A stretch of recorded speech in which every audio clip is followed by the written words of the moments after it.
Amigos, los factores que llevaron a su victoria, pero también las perspectivas de que despierta el triunfo de Gustavo Petro en Colombia, vamos a analizarlo con los politólogos Elvin Calcaño y Raniero Casoni, que nos acompañan. Ellos están aquí con nosotros. Bienvenidos, chicos. Qué gusto recibirlos. Buenas tardes. Hola, muy buenas tardes, bienvenidos a todos. ¿Por dónde empezamos? Tenemos presidente de izquierdas en Colombia. ¿Eso es bueno o es malo? Como siempre, gracias por la invitación. En efecto, ayer tuvo lugar la segunda vuelta en Colombia, la segunda vuelta presidencial. Por primera vez en más de 200 años de la historia de ese país va a haber un presidente progresista de izquierdas. Hablamos de Gustavo Petro, que tiene una trayectoria política muy interesante. Él había sido militante del M-19, una guerrilla urbana colombiana. Para efectos de la clarificación del público, porque son cosas que tienden a confundirse, ya que no se aclaran a veces en ciertos espacios de discusión. El M-19 no es homologable a las FARC en Colombia ni al ELN, es una guerrilla que se desmovilizó en el 1991 y que era fundamentalmente urbana de intelectuales de izquierdas.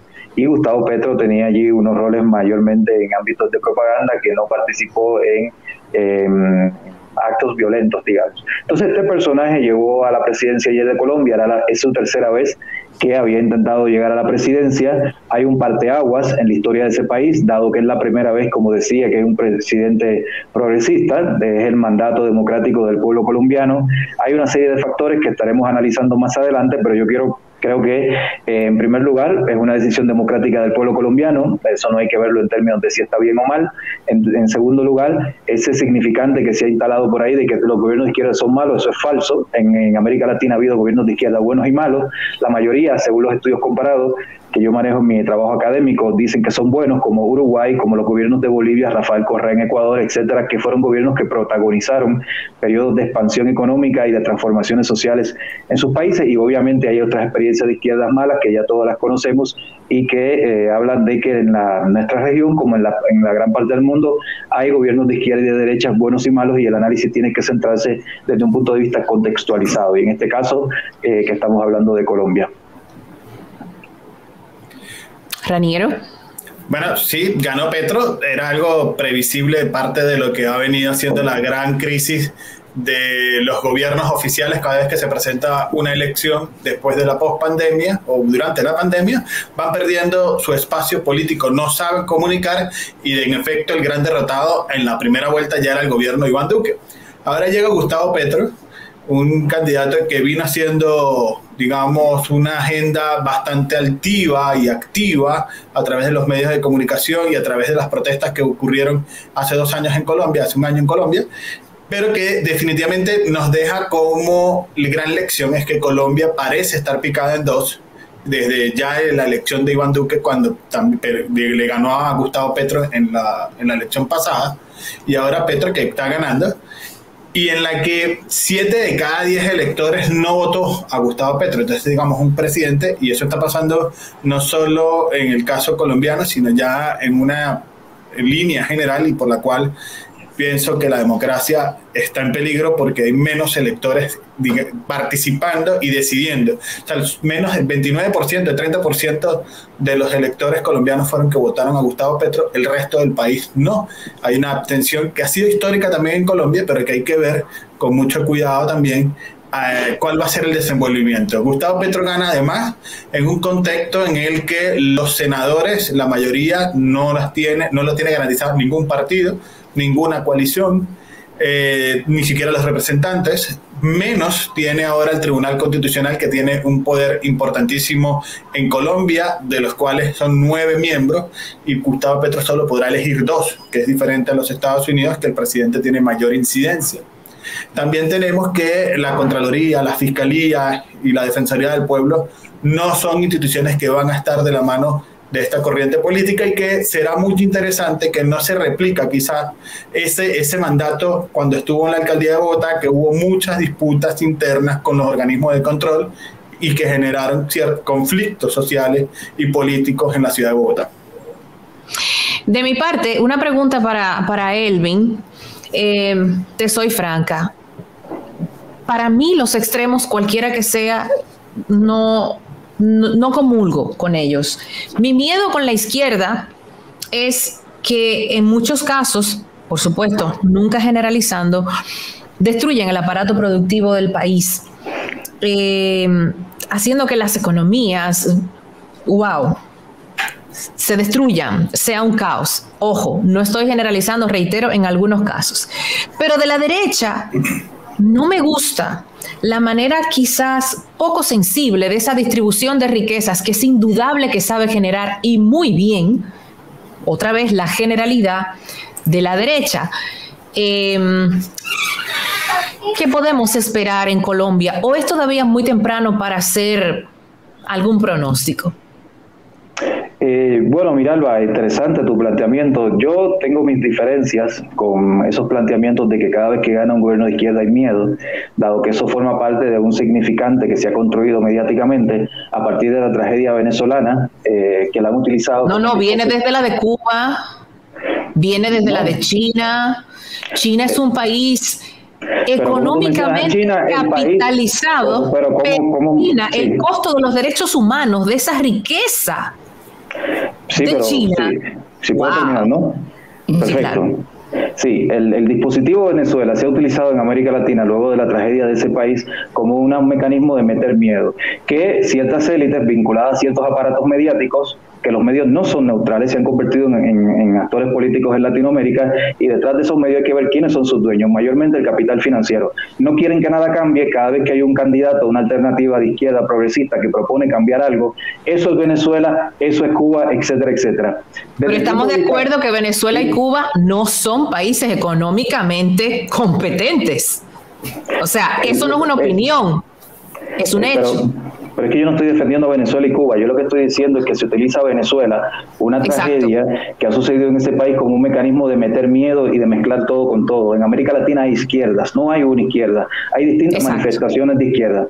Entonces, si a la gente, respetuosamente como tú, se preocupan cuando gana una alternativa de izquierda en América Latina, quisiera ver si también se preocuparían.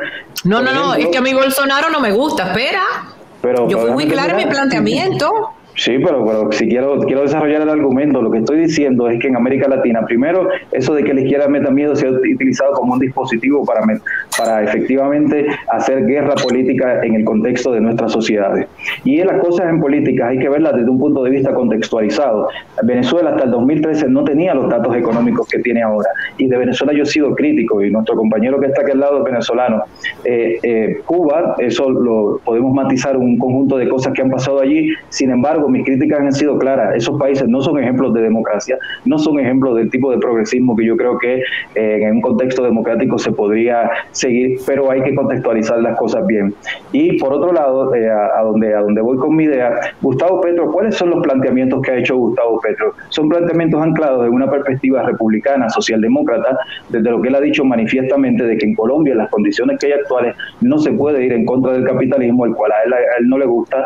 A mí tampoco me gusta el capitalismo, pero eso no quiere decir que yo quiera hacer una revolución, ni como él ha planteado, de tipo de Cuba, de los años 60. Entonces Gustavo Petro es una izquierda moderna, reformista, latinoamericana, que desde el punto de vista de las correlaciones reales que hay en sus países, donde no se pueden hacer transformaciones tan radicales, lo que están planteando es hacer reformas dentro del capitalismo en una perspectiva distributiva, social, muy parecido a lo que se hace en los países nórdicos, que ninguno es Venezuela, ninguno es Cuba, ni nada de eso. Entonces yo creo que ese miedo que hay con cada vez que gana la izquierda, yo creería que en una discusión más democrática habría que matizarlo en nuestros países, y desde la perspectiva de la realidad, los datos hablan de la CEPAL, Banco Mundial, yo tengo formación en economía también, de que en América Latina el periodo de mayor crecimiento de la historia de esta región fue del 2000 al 2015, donde el 80 y pico % de los gobiernos eran de izquierda. ¿Qué quiere decir esto? Que la izquierda, incluyendo a Lula da Silva. Incluyendo a Lula, el gobierno más exitoso de la historia de Brasil, incluyendo a Bolivia, el gobierno más exitoso de la historia de Bolivia, incluyendo Ecuador con Rafael Correa, el gobierno más exitoso de la historia. ¿Qué quiere decir esto? ¿Que la izquierda es el paraíso? No, ha habido gobiernos de izquierdas malos y buenos en América Latina, y ha habido gobiernos de derecha buenos y malos.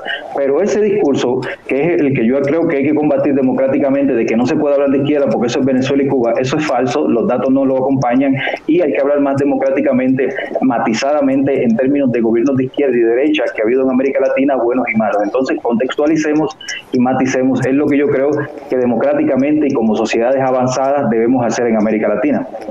Yo tengo una particularidad. Bueno, primero creo que, hombre, la utilización siempre, todo el rato, la palabra democráticamente, ya lo hemos hablado mucho en este tema. Yo creo que la democracia está ahí y cada uno podemos opinar lo que queramos sin tener que cuestionar la democracia ni de izquierdas ni de derecha.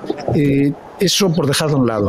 Evidentemente hay gobiernos que tienen una fama, tanto de izquierdas como derechas, a veces bien merecida, otras veces manipulada, por diferentes medios de comunicación, y no por eso, como tú dices, creo que haya que satinizarlo todo. Pero las predisposiciones, como quiera, siempre están ahí, hacia la izquierda o hacia la derecha, y eso no tiene nada que ver. Siempre son hacia la izquierda. Con análisis, perdón. No, yo te diría que Donald Trump, un gobierno de derecha, ha recibido embates bestiales y brutales. Estoy de acuerdo con la mayoría, pero los ha recibido. Pero fíjate algo importante. Si puedo terminar la idea, yo creo que no necesariamente siempre hacia la izquierda, como dice Miralba. Lo que sí yo siento es que la izquierda, y no sé por qué me da la impresión siempre están como más a la defensiva de que se les pueda señalar cualquier cosa. Dejando esto claro, creo que lo que se debe de analizar es el programa de gobierno de este señor. Ok, y en base a eso, sin pensar en si es un gobierno de izquierda o es un gobierno de derecha, una etiqueta que se la podremos poner sobre la marcha, porque ahora mismo podríamos calificar a nuestro gobierno de aquí, de este país, como un gobierno de izquierda porque pertenece a la Internacional Socialista, y sin embargo resulta que podemos descubrir que es un gobierno quizá más inclinado hacia la derecha porque hace acuerdos muy interesantes con la patronal. Entonces, la etiqueta de izquierda a lo mejor suena como suena la de derecha, quizá muy populista, y ahí caemos en los extremos, que es la moda ahora mismo en la política internacional. La moda en España es la extrema derecha, Vox. La moda en Colombia ahora quizás sea la izquierda, no sé si es la extrema izquierda o no. Las etiquetas se las vamos a tener que ir poniendo sobre la marcha en base al camino que cojan. De repente este señor que nos ha vendido durante la campaña como un partido de izquierda, resulta que en su ejecución se inclina al centro o se inclina a la derecha, o de repente se va a una extrema izquierda, como le ha pasado a Venezuela en algún determinado momento. Ok, entonces, ¿cuál es el programa de gobierno de este señor que ha logrado convencer a toda la población colombiana para que gane? Eso es lo que a mí me interesaría, o es un programa de gobierno más y la gente ha votado por cansancio hacia los otros o por un discurso asociado al populismo. ¿Por qué ha ganado este señor en Venezuela? Un programa de gobierno socialdemócrata, lo acabo de decir. ¿Perdón? Un programa de gobierno socialdemócrata, lo acabo de decir. ¿Ganó por eso o no ganó por otra cosa? No, bueno, le toca hablar a Rainiero, pero es un programa socialdemócrata. Mira, en definitiva, lo primero que hay que decir es que esa categorización que ha ocurrido de la izquierda es culpa de la misma izquierda, porque cada vez que ocurre algo en Venezuela, salen todos los de izquierda a decir, no, Maduro es el presidente, Hugo Chávez es el presidente, tratando de llamar la legitimidad, y hay una solidaridad automática que, lejos de ayudar al concepto democrático, ha ido en contra de eso. Ha sido Lula da Silva quizás o Mujica, los dos más críticos que en algún momento se han atrevido a decir algo en contra de la misma izquierda, sobre todo el tema de autoritarismo y en el caso específico de Daniel Ortega en Nicaragua.